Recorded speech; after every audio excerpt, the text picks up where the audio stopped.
Hello friends, welcome to बुनियाद। दोस्तों, आज हम पढ़ने वाले हैं क्लास 10th का फिजिक्स का एक चैप्टर जिसका नाम है लाइट, रिफ्लेक्शन और रिफ्रैक्शन। तो दोस्तों, हम पहले देखेंगे हमारा सिलेबस क्या है इस चैप्टर में, हमें इसमें क्या क्या पढ़ना है। आपको दिखाई पड़ रहा होगा, इसको पहले ही बांटा हुआ है दो पार्ट में। एक आपका है रिफ्लेक्शन, हमारा एक है रिफ्रैक्शन। यहाँ हम पढ़ेंगे मिरर के बारे में और यहाँ हम पढ़ेंगे लेंस के बारे में। यहाँ हम तोड़ेंगे इसको दो पार्ट में। एक हमारा है प्लेन मिरर, एक हमारा होगा स्फेरिकल मिरर। यहाँ पर हम सीधे बात करेंगे स्फेरिकल लेंसेस की। इसका दो टाइप आपने नाम सुना ही होगा। एक हम कहेंगे कॉनकेव मिरर, एक कहेंगे कॉन्वेक्स मिरर। सिर्फ यहाँ पर हम एक को ही बोलेंगे कॉनकेव लेंस, एक कहेंगे कॉन्वेक्स लेंस। उससे थोड़ा सा इससे पहले हम यहाँ पढ़ेंगे रिफ्लेक्शन के लॉज, नियम, सिद्धांत क्या होते हैं, और सेम चीज़ यहाँ भी पढ़ेंगे रिफ्रैक्शन के लॉज और नियम या सिद्धांत क्या होते हैं। फिर हम यहाँ पढ़ेंगे आपका मिरर्स फार्मूला।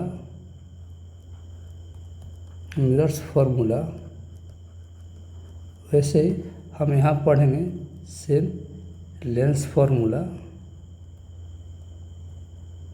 हाँ, उसे छूट गया हमारा एक चीज़, इनमें हम पढ़ेंगे बेसिकली इनका मिरर्स का यूज क्या होता है, यूज पढ़ेंगे किसका यूज कहाँ करते हैं हम लोग। यहाँ पे एक नया चीज़ पढ़ेंगे, वो हम पढ़ेंगे रिफ्रैक्टिव इंडेक्स। इससे पहले जो हम पढ़ेंगे लेंस फार्मूला, उसे हम पहले पढ़ेंगे रिफ्रैक्टिव इंडेक्स। इन शॉर्ट इसको हम RI कहने वाले हैं।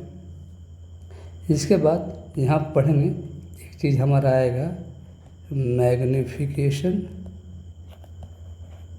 सेम चीज़ हम यहाँ भी पढ़ेंगे मैग्नीफिकेशन ऑफ लेंस। और यहाँ हम लास्ट में पढ़ेंगे last topic power of lens. और यहाँ पर पावर ऑफ मिरर जैसा कुछ नहीं होता है, बस कुछ नहीं। तो दोस्तों, ये रहा हमारा सिलेबस मोटा मोटी कि हमको इस चैप्टर में पढ़ना क्या क्या है। और मुझे उम्मीद करता हूँ कि आपको रिफ्लेक्शन का या रिफ्रैक्शन का बेसिक आइडिया पहले से होगा। तो उससे पहले तो ठीक है दोस्तों, हम शुरू करते हैं हम बिगिनिंग से कि इस चैप्टर के बारे में। देखिए, दिया हुआ है लाइट। सबसे पहला क्वेश्चन है कि लाइट होता क्या है। तो देखिएगा, मैक्सिमम बच्चे कहते हैं कि लाइट है वो एक एनर्जी का फॉर्म हो गया, फॉर्म ऑफ एनर्जी। काम पूरा नहीं यारो, काम पूरा नहीं हुआ, क्योंकि हम सिर्फ इतना बोल दे कि लाइट एक एनर्जी का फॉर्म है। तो साउंड हम कहेंगे आपका साउंड भी क्या है, एनर्जी का फॉर्म है। आपका इलेक्ट्रिसिटी भी क्या है, एनर्जी का फॉर्म है। तो जब सब एनर्जी का फॉर्म है तो क्या सब सेम है क्या? तो नहीं। आपने कहा लाइट एनर्जी का फॉर्म है, यह गलत नहीं है, अधूरा है, ये इनकम्प्लीट है। क्या बोलेंगे? लाइट एनर्जी का वो फॉर्म है जिसके चलते हम किसी चीज़ को देख पाते हैं। कह लीजिए light is a form of energy which due to which things become visible. जो चीज़ें हैं, जो वस्तुएं हैं, वो हमको दिखाई पड़ती हैं या कह लीजिए वो विजिबल हो पाती हैं। तो आप कह सकते हैं लाइट एनर्जी का वो फॉर्म है due to which we can see object, due to which we can see objects.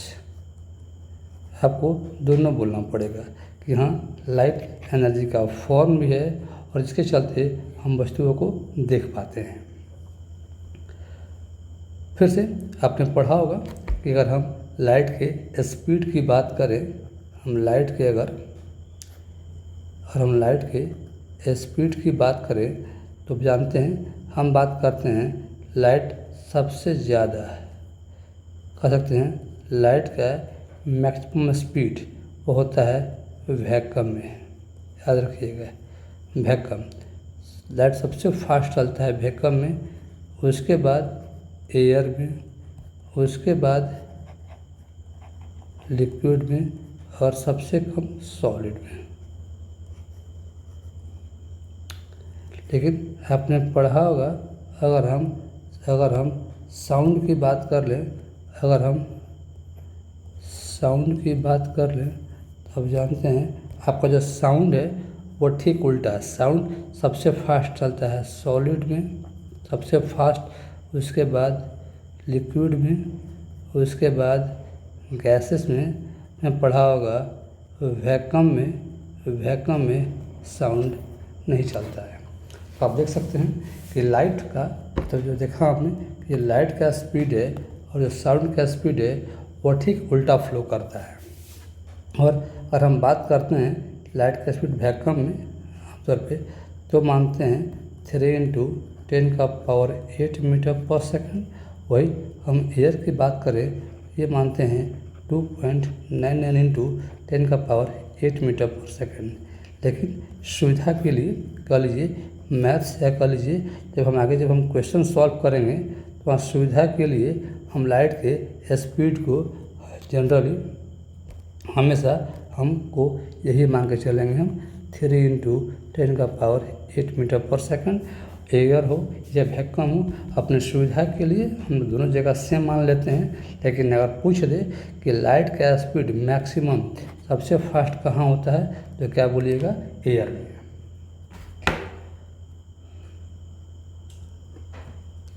उसके बाद दोस्तों हम देखते हैं कि आखिर लाइट बिहेव कैसा करता है। तो हम कहते हैं लाइट का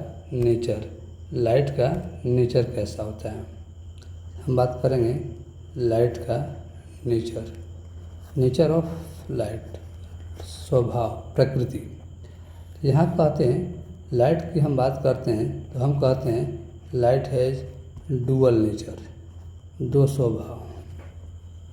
एक हम कहते हैं डुअल नेचर में, एक हम कहते हैं जो लाइट का कहते हैं पार्टिकल नेचर,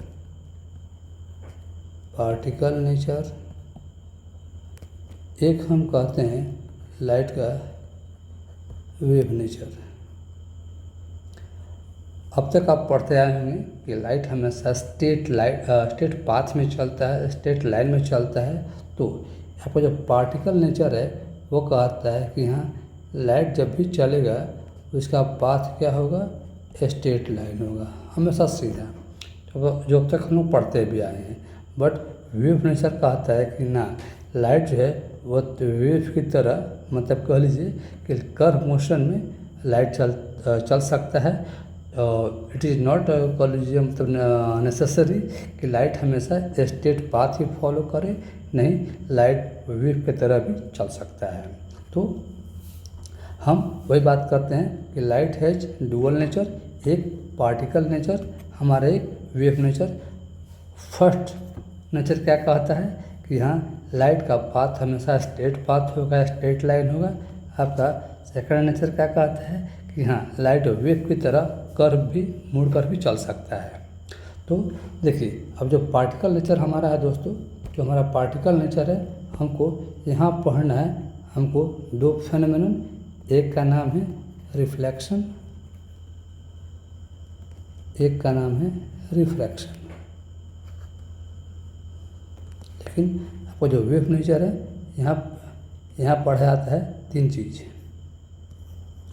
एक को हम कहेंगे इंटरफेरेंस, एक हम कहेंगे आपका डिफ्रैक्शन, एक हम कहेंगे आपका पोलराइजेशन। लेकिन देखिए दिक्कत की बात क्या है दोस्तों कि जो हमारा 10 तक का सिलेबस है, जो आपका 10 तक का सिलेबस है, हमको यही पढ़ना है। मतलब हम सिंपली पढ़ेंगे कि लाइट का नेचर क्या होता है, वो होगा पार्टिकल नेचर। यानी कि अब तक जो भी हम चीज़ आगे पढ़ने वाले हैं, हम यही मान के चलेंगे कि लाइट का जो पाथ होता है, रास्ता होता है, वो हमेशा क्या होता है, स्ट्रेट लाइन होता है। मतलब क्लास टेंथ का सिलेबस क्या है, particle nature.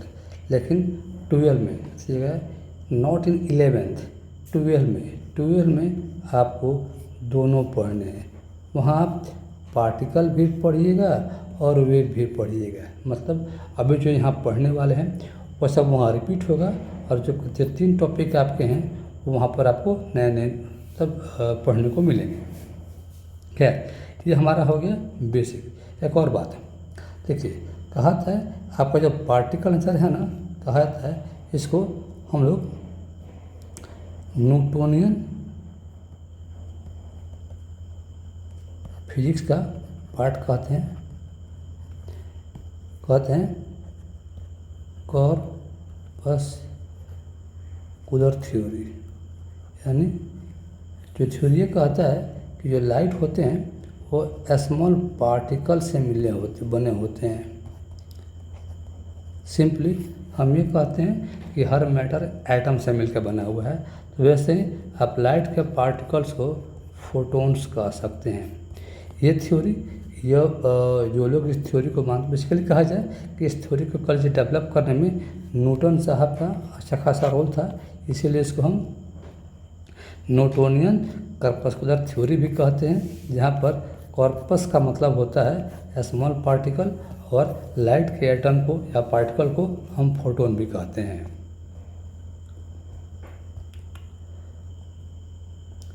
Now friends, some interesting facts about light.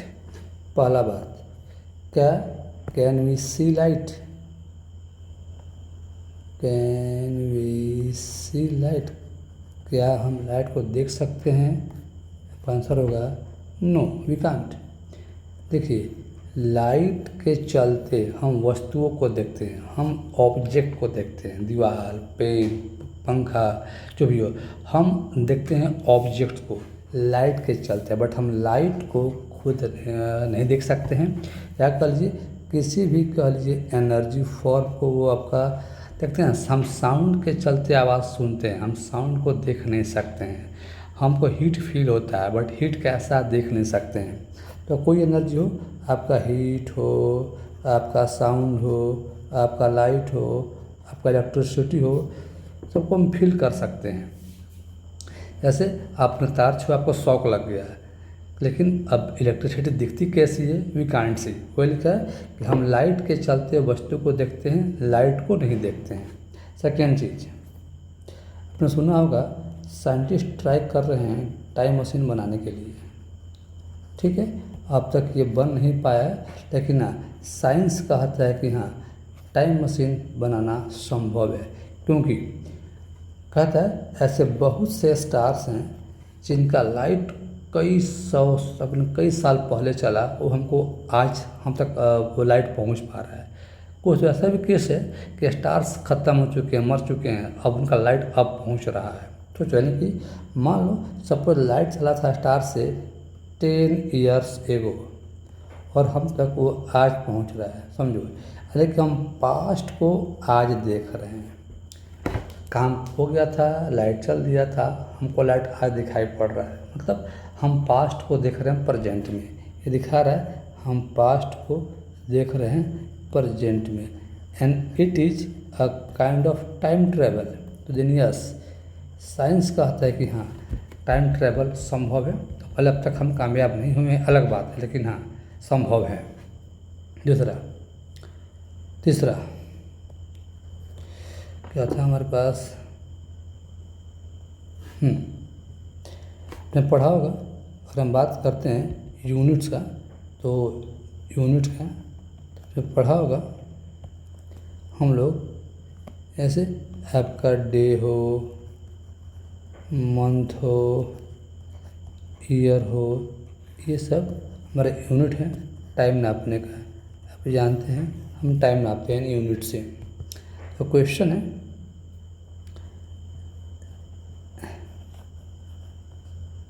Light year किसका यूनिट है? मतलब लाइट ईयर से हम किस क्वांटिटी को नापते हैं? ये आपका होमवर्क है, खोजिएगा। क्योंकि ईयर लिखा हुआ है तो बच्चे क्या तुक्का मारते हैं कि हाँ इससे हम टाइम नाप रहे होंगे।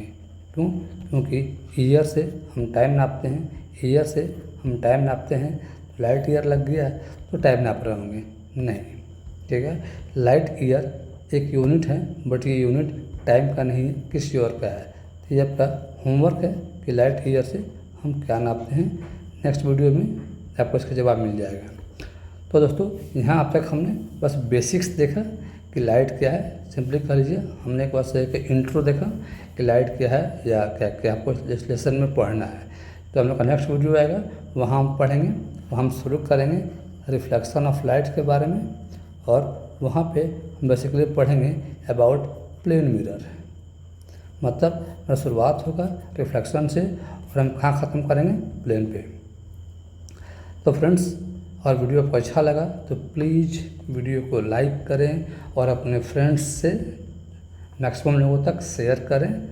And please support us, help us to grow. Thanks for watching. Thank you.